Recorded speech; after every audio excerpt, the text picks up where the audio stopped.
আসসালামু আলাইকুম। আমন্ত্রণ আজকের সংবাদে। সাথে আছি পাপিয়া সুলতানা। শুনছেন রেডিও সাগরদ্বীপ FM 99.2। আজ শুক্রবার 19 ডিসেম্বর 2025 খ্রিস্টাব্দ, 4 পৌষ 1432 বঙ্গাব্দ, 25 জমাদিউসানি 1447 হিজরি। শুরুতেই সংবাদ শিরোনাম।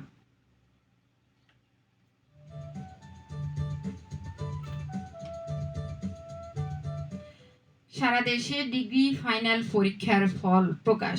এবারে পাশের হার 54.19%।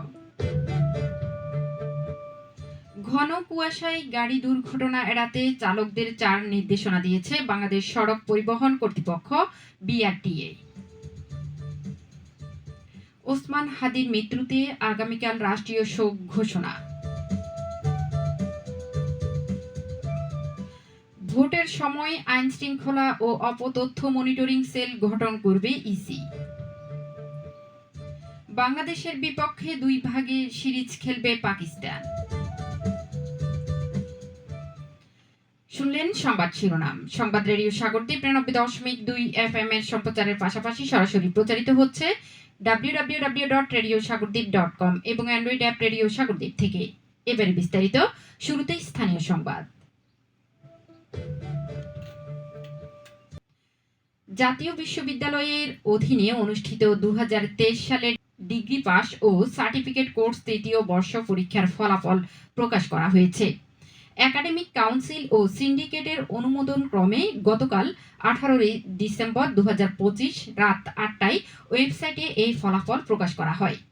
এ পরীক্ষায় সারা দেশে 658টি কেন্দ্রের মাধ্যমে 1904টি কলেজের নিয়মিত, অনিয়মিত ও মানোন্নয়ন সহ সর্বমোট 1,60,816 জন পরীক্ষার্থী অংশগ্রহণ করে। প্রকাশিত ফলাফল অনুযায়ী এই পরীক্ষায় গড় উত্তীর্ণের হার 54.19%। পরীক্ষার্থীরা জাতীয় বিশ্ববিদ্যালয়ের ওয়েবসাইট থেকে নিজ নিজ ফলাফল আনতে পারবে।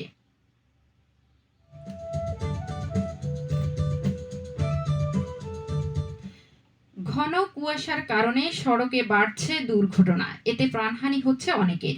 এ অবস্থায় নিরাপদে গাড়ি চালানোর জন্য মোটরযান চালক ও মালিকদের সতর্কতামূলক 4টি নির্দেশনা দিয়েছে বাংলাদেশ সড়ক পরিবহন কর্তৃপক্ষ BRTA। নির্দেশনাতে বলা হয়েছে, কুয়াশায় দৃষ্টিসীমার মধ্যে থামানো যায় এমন নিয়ন্ত্রণ উপযোগী ধীর গতিতে সর্বদা নিরাপদ দূরত্ব বজায় রেখে রাস্তায় গাড়ি চালাতে হবে।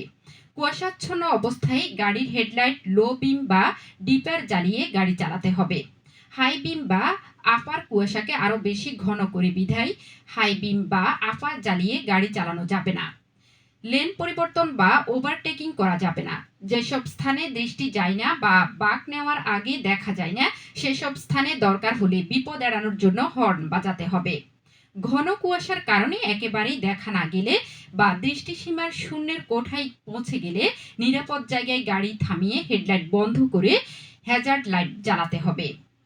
সংবাদ শুনছেন রেডিও সাগরদ্বীপ 99.2 FM থেকে। এবারে শুনবেন জাতীয় পর্যায়ের সংবাদ।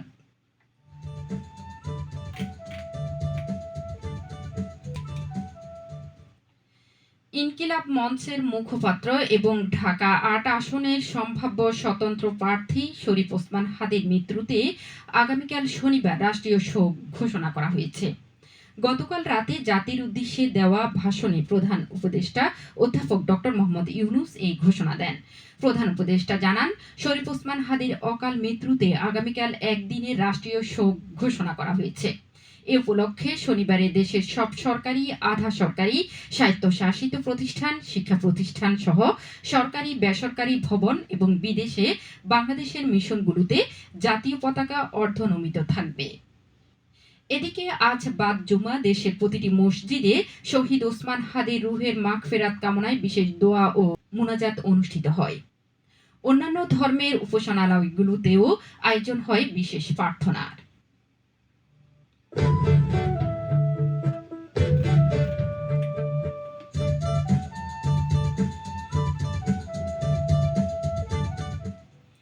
আসন্ন ত্রয়োদশ জাতীয় সংসদ নির্বাচন ও গণভোট উপলক্ষে ভোটের সময় 7 দিনের জন্য আইন শৃঙ্খলা ও অপতথ্য মনিটরিং সেল গঠন করবে নির্বাচন কমিশন ইসি। অপতথ্যের প্রভাব ও এর বিস্তার রোধে প্রযুক্তিগত সক্ষমতা সম্পন্ন বাহিনী বা সংস্থাসমূহ নির্বাচন কমিশনে তথ্য ও প্রযুক্তি সহায়তা প্রদান করবে। গতকাল নির্বাচন কমিশন সচিবালয়ের উপসচিব নির্বাচন পরিচালনা ২ অধিশাখা মোহাম্মদ মনির হোসেন স্বাক্ষরিত আইন শৃঙ্খলা সংক্রান্ত বিশেষ পরিপত্র থেকে এ তথ্য জানা গেছে। পরিপত্র অনুযায়ী নির্বাচন সুষ্ঠু ও শান্তিপূর্ণভাবে অনুষ্ঠানের জন্য সার্বিক আইন শৃঙ্খলার পরিবেশ শান্তিপূর্ণ ও স্বাভাবিক রাখার প্রতি গুরুত্ব দিতে হবে। সকল দল ও প্রার্থী যাতে নির্বিঘ্নে নিয়মানুযায়ী কার্যক্রম পরিচালনা করতে পারে তা নিশ্চিত করতে হবে। ভোটারগণ যাতে নিঃসংকোচিত্রে ও স্বস্তির সাথে ভোট দিতে পারেন তা নিশ্চিত করা। ভোট কেন্দ্র ও নিয়ন্ত্রণ কেন্দ্র সহ সংশ্লিষ্ট স্থাপনা ও অফিসের নিরাপত্তা নিশ্চিত করা। নির্বাচনী সামগ্রী ও ব্যালট এর নিরবিচ্ছিন্ন পরিবহন ও সংরক্ষণে নিরাপত্তা নিশ্চিত করা। গুজব ও অপতথ্যের বিস্তার রোধ এবং প্রভাব নিয়ন্ত্রণ করা।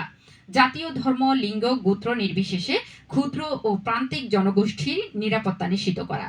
পঙ্গু, আহত, বয়স্ক, অসুস্থ ও সন্তান সম্ভবাদের জন্য চলাচল ও ভোটাধিকার প্রয়োগের সহনীয় সুযোগ ও পরিবেশ তৈরি করা। নির্বাচন অনুষ্ঠানের সাথে সম্পৃক্ত সকলের নিরাপত্তা নিশ্চিত করার প্রতি গুরুত্ব দিতে হবে বলে পরিপত্রে উল্লেখ করা হয়েছে।